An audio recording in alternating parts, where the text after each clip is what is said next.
this Friday. See what critics are calling a cold-blooded masterpiece. Hello, Finney. You're dead. Dead is just a word. Did you think our story was over?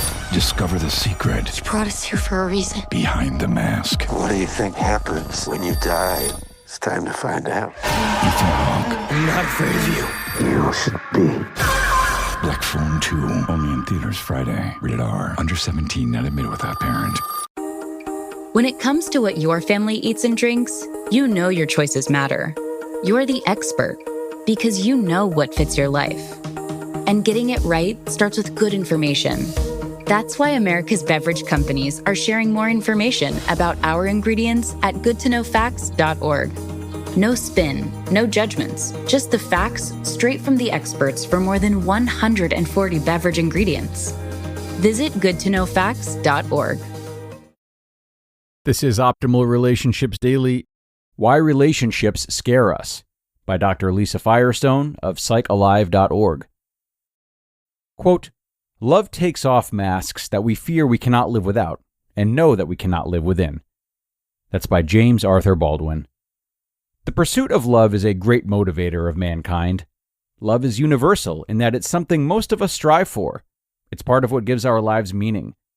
Yet we all grow up with different ideas about how relationships work, different attitudes and beliefs about the possibilities of love. No matter where one falls on the spectrum, from self-proclaimed island to hopeless romantic, we all possess a certain level of fear surrounding the subject of love. Many people are ambivalent toward relationships. As my father, psychologist and author Robert Firestone wrote, quote, "Most people have a fear of intimacy and at the same time are terrified of being alone." End quote. This fear causes some people to resist closeness. A lot of people want someone up until the moment that someone wants them back, or they only start wanting a person when that person stops wanting them. For other people, fear makes them cling to their relationships. They worry incessantly about losing someone, about how their partner feels toward them, and they are hyper-vigilant for signs that they're being rejected.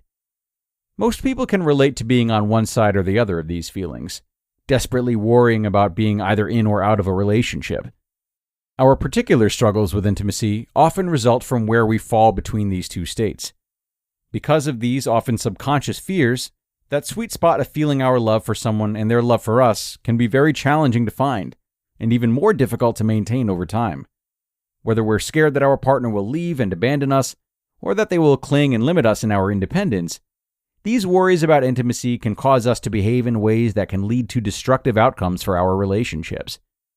To understand our fears around relationships, it's valuable to explore our early attachment patterns and how they've come to shape us.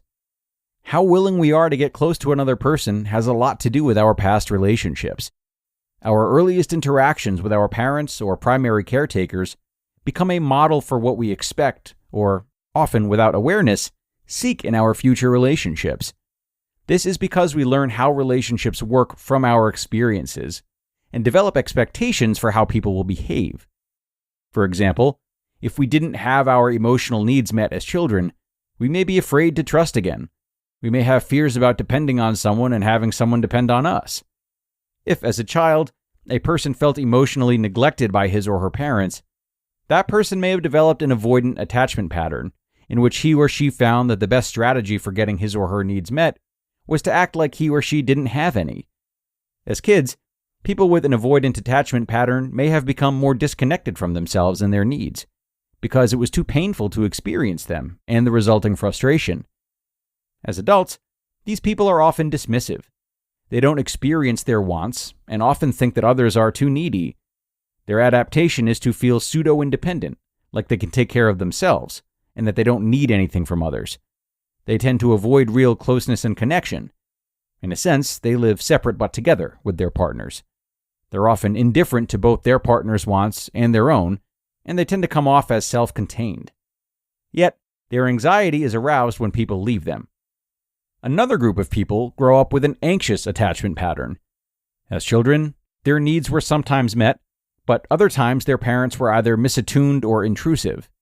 Their parents may have exhibited emotional hunger instead of love, which leaves a child feeling drained rather than nurtured.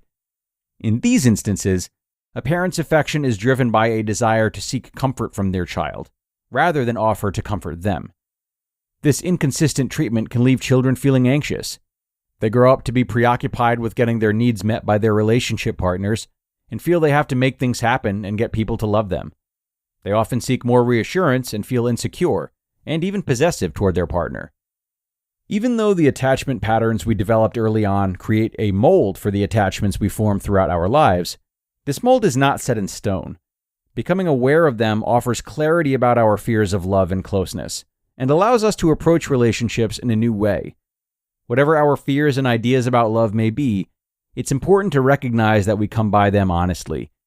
When we start to understand why we feel the way we do, and recognize what scares us about relationships, we can start to discern our own point of view about love and decide how we will pursue it in our lives. You just listened to the post titled, Why Relationships Scare Us, by Dr. Lisa Firestone of psychalive.org.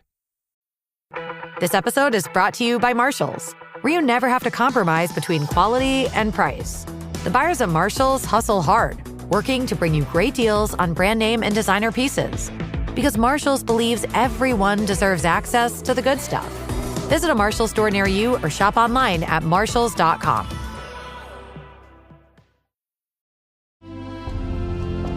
Ford Blue Cruise hands-free highway driving takes the work out of being behind the wheel, allowing you to relax and reconnect, while also staying in control. Enjoy the drive in Blue Cruise-enabled vehicles like the F-150, Explorer, and Mustang Mach-E. Available feature on equipped vehicles. Terms apply. Does not replace safe driving. See Ford.com/BlueCruise for more details. And thanks so much to Dr. Lisa for this brief but informative lesson about attachment theory. And if you are unfamiliar with it, I'll tell you a bit more. In addition to anxious and avoidant attachment, as we learned about today, the sweet spot and the third bucket is what's known as secure attachment. And to better understand that, you might even look to the stronger elements of avoidant and anxious attachment and combine the two. So, for example, people who tend to be more avoidant types do tend to have more independence.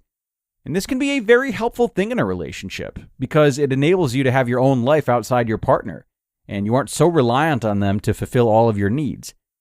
And ideally, we want to couple this type of independence with that care and nurturing anxious types tend to display.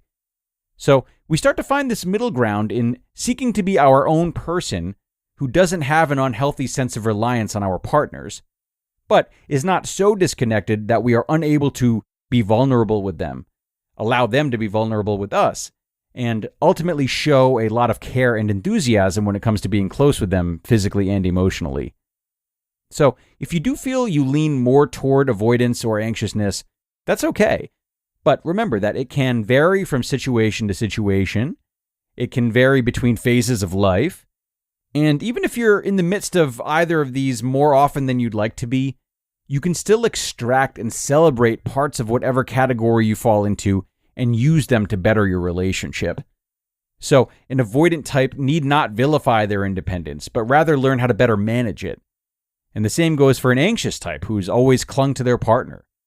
We don't have to be so extreme as to eradicate these feelings, but we can come down from them and use them in a more cooperative way and uncover the gifts that come with them. And should we be on opposite ends of the spectrum as our partners, well, that means there's a lot we can teach one another as well. So think on that, everybody. We are done for now, and that is another episode of ORD in the books. As always, I thank you for being here and helping us to make another episode possible.